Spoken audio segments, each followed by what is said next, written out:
Этот остров остается одним из самых популярных для туристов. Остров мечты, отдыха и спокойствия. Так чем же знаменита Майорка и почему ее выбирают в качестве отдыха? На эти и другие вопросы я сегодня отвечу в этом видео. Меня зовут Лиза. Всем приятного просмотра.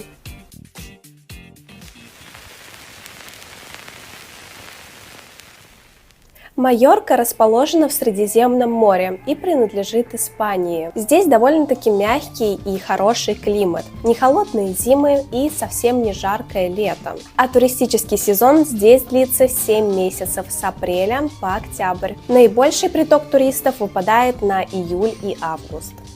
На территории находится 40 национальных природных заповедников. Майорка славится своими древними замками и крепостями, которые отсылают нас ко времени, когда здесь правили арабы, короли Арагона. Посетив Майорку впервые, создается ощущение, что город уснул и нежится под лучами солнца. Но это далеко не так, на самом деле тут кипит целая жизнь.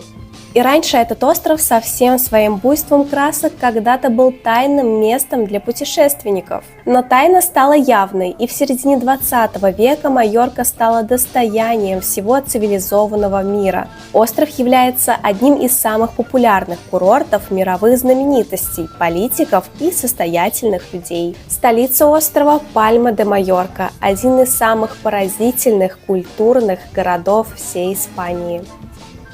Гуляя по историческому центру, вы увидите шедевры готической и мавританской архитектуры, церкви, соборы, дворцы и замки, фонтаны и мосты, которые поражают своим величием и разнообразием стилей. И сейчас я немного расскажу о самых главных достопримечательностях Майорки.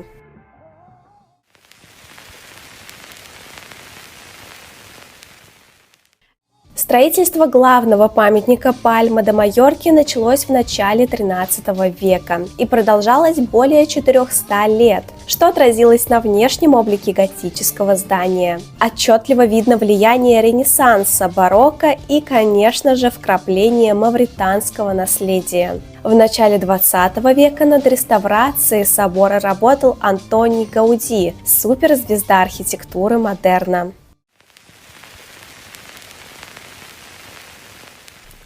Чтобы посмотреть еще один значимый объект архитектуры Майорки, придется забраться на гору. Строительство замка Бельвер началось еще в самом начале XIV века по заказу королевской семьи. Это здание в готическом стиле выглядит как что-то, что вполне могло появиться на заставке к «Игре престолов». Необычная круглая форма и 4 башни, 3 маленьких и 1 большая. В течение всего своего существования Бельвер не раз менял свое назначение. С XVIII века его использовали как тюрьму для политических преступников, а сейчас это действующий музей, который посвящен истории Пальмы-де-Майорки.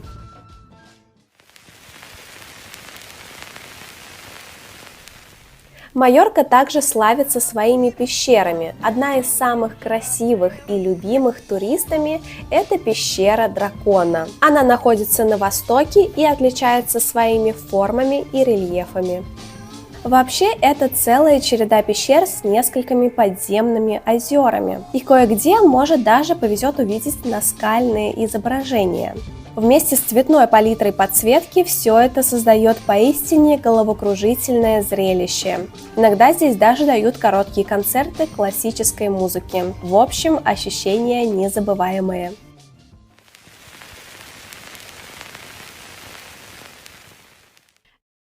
Желающим прикоснуться к периоду мавританского владычества над Майоркой стоит отправиться на прогулку по руинам арабских бань. Они расположены в черте старого города. Когда-то давным-давно они были лишь частью роскошного дворца, одного из самых богатых мусульман, который тут проживал.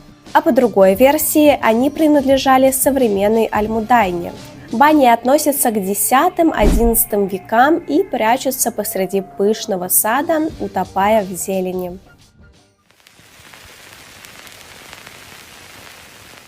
Конечно же, чаще всего туристы выбирают Майорку из-за ее пляжей. На острове просто огромное количество безупречных и красивейших пляжей. Многие из них даже отмечены голубым флагом. Это сертификат высшего качества. Например, пляж Каладея – райский уголок для тех, у кого покой и сказочный вид в приоритете. Это место также очень популярно среди художников, которые расставляют здесь мольберты и вбирают в себя красоту окружающей природы с утра до вечера.